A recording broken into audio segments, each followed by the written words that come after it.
Na najsurovijem otoku na svijetu postoje mjesta gdje sunce nestane mjesecima, gdje se meso jede sirovo i gdje kroz povijest dijeljenje partnera nije bilo skandal. Bilo je preživljavanje. Ali ono što danas najviše iznenađuje u Groenlandu nije prošlost, nego promjena koja dolazi. Grenland je najveći otok na svijetu. Više od 80% njegove površine prekriveno je ledom. Ovdje nema cesta koje povezuju gradove, nema autocesta, nema vlakova.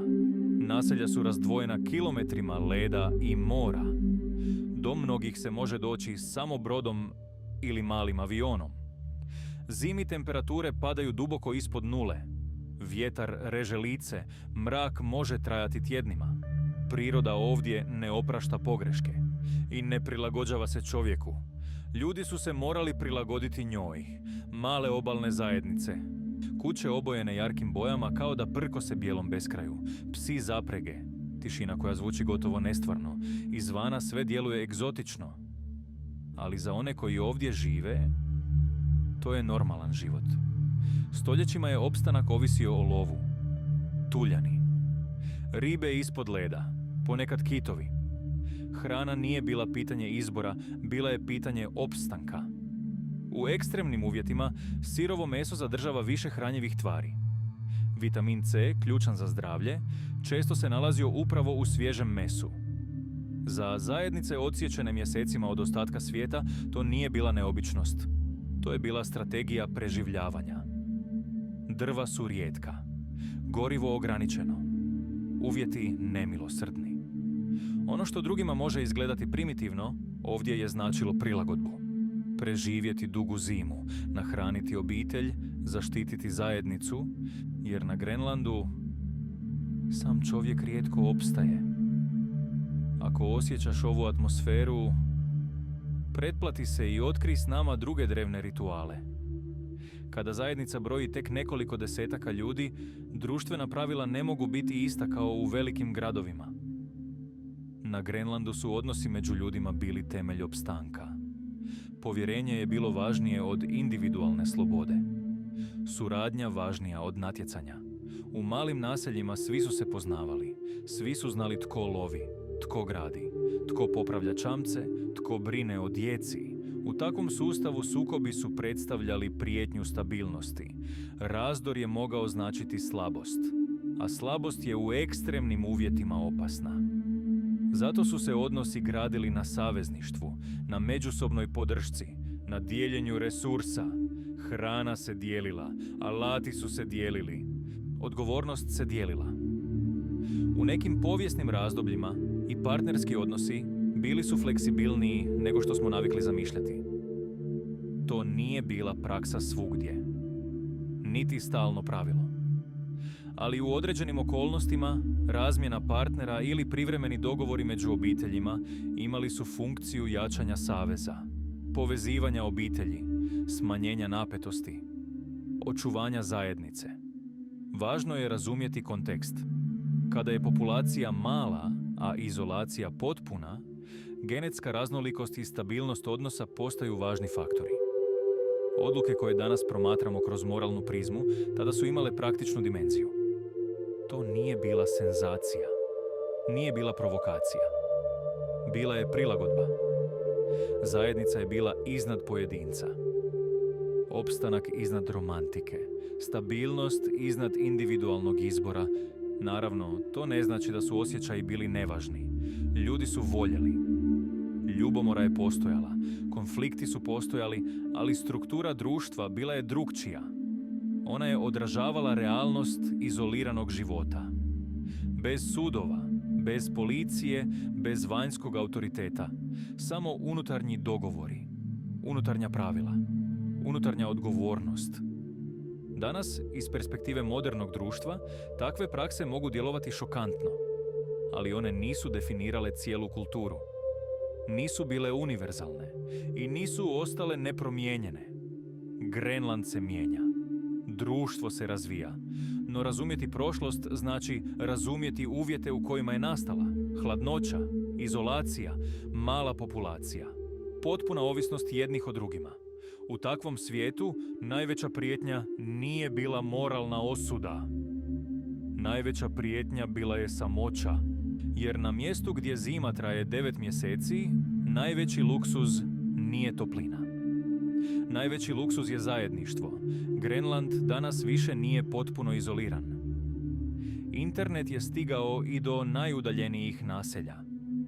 Satelitske antene stoje iznad šarenih kuća. Pametni telefoni svijetle u dugim zimskim noćima. Mladi više ne odrastaju samo uz priče starijih. Odrastaju uz globalni svijet.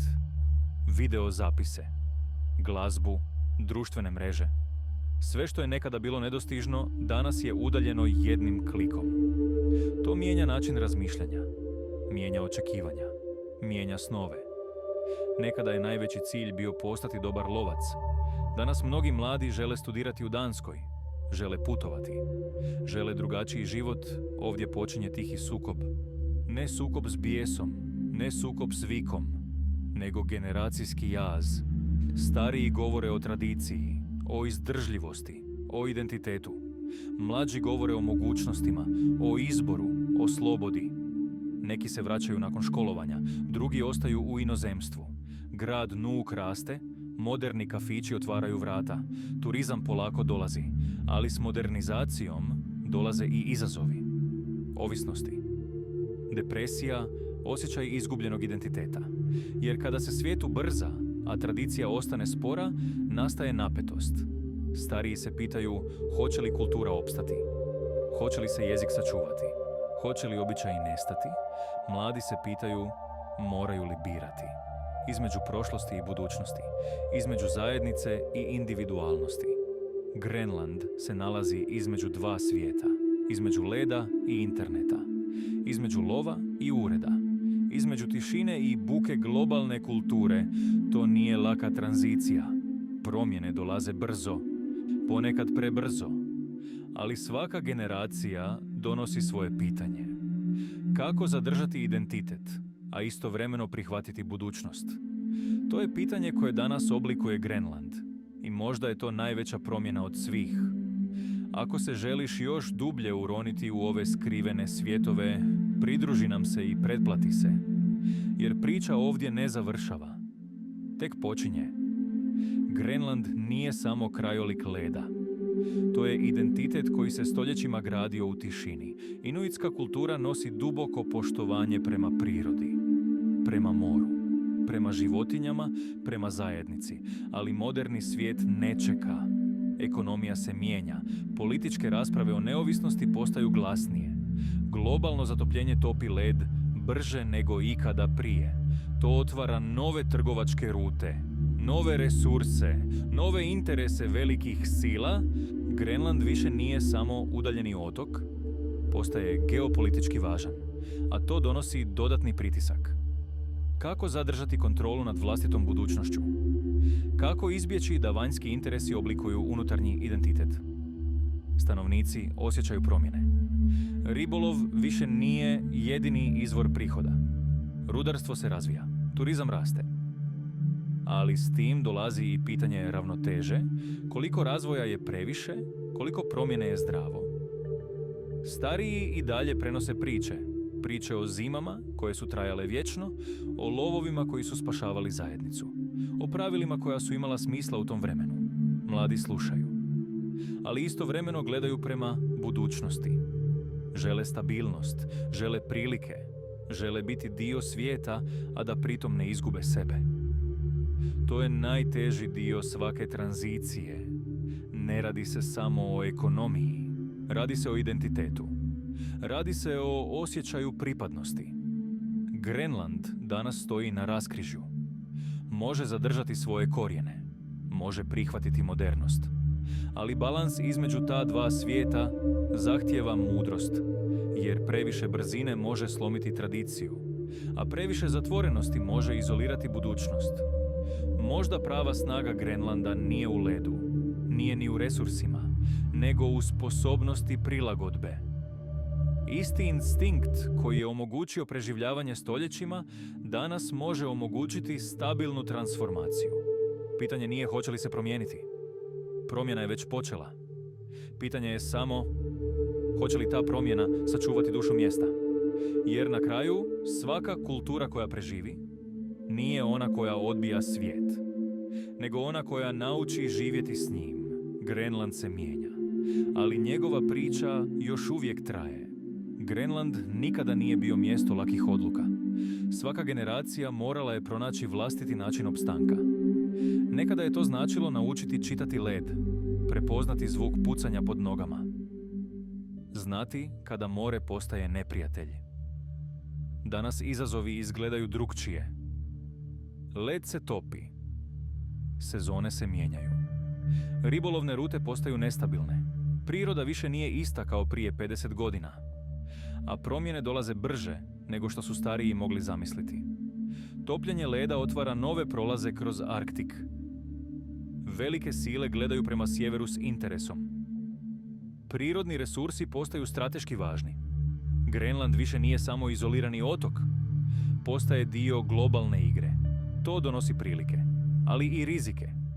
Ekonomija se može razviti. Nova radna mjesta mogu nastati. Mladi možda neće morati odlaziti. Ali svaka investicija nosi pitanje. Tko kontrolira budućnost? Lokalna zajednica ili vanjski interesi? U gradovima se sve češće raspravlja o neovisnosti, o odnosu s Danskom, o vlastitoj političkoj sudbini. Identitet više nije samo kulturno pitanje, postaje i političko, postaje i ekonomsko, ali ispod svih tih velikih tema postoji nešto dublje, osjećaj pripadnosti, osjećaj doma, jer za mnoge stanovnike Grenland nije samo teritorij, to je prostor sjećanja, mjesto gdje su preci preživjeli nemoguće zime, gdje su priče prenošene usmenom predajom, gdje je tišina imala značenje, modernost donosi brzinu. Ali brzina ponekad briše detalje. Mladi danas govore više jezika, putovanja su dostupnija, mogućnosti šire, ali pitanje ostaje isto. Može li se napredovati bez gubitka korijena? Može li se otvoriti svijetu, a ostati svoj? Neki vjeruju da je odgovor da je snaga Grenlanda upravo u prilagodbi, u sposobnosti da prihvati novo, a zadrži bitno.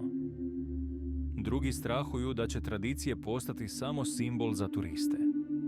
Fotografija na razglednici, a ne stvarni način života. Istina vjerojatno leži negdje između, jer ni jedna kultura nije statična. Sve se mijenjaju, sve evoluiraju. Razlika je samo u brzini promjene. Na Grenlandu ta brzina danas ubrzava. Led se povlači, ekonomija se širi, globalni interesi rastu, a zajednice pokušavaju pronaći ravnotežu. Možda najveća snaga ovog mjesta nije u prirodnim resursima, nije ni u geografiji, nego u ljudima. U generacijama koje su naučile preživjeti ono što bi mnoge slomilo. U mentalitetu koji razumije da izolacija može biti slabost, ali i zaštita. U svijesti da tradicija nije teret, nego temelj. Grenland danas stoji na rubu nove ere. Ne one definirane samo ledom i lovom, nego obrazovanjem, tehnologijom, političkim odlukama. Ali bez obzira na smjer, jedno ostaje isto. Priča o prilagodbi, priča o zajednici, priča o preživljavanju.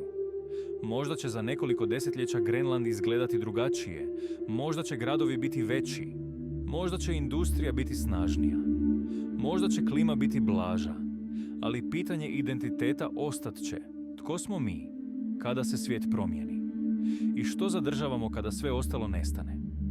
Grenland nas podsjeća da tradicije ne nastaju iz luksuza, nastaju iz potrebe, iz prilagodbe, iz želje da se preživi još jedna zima.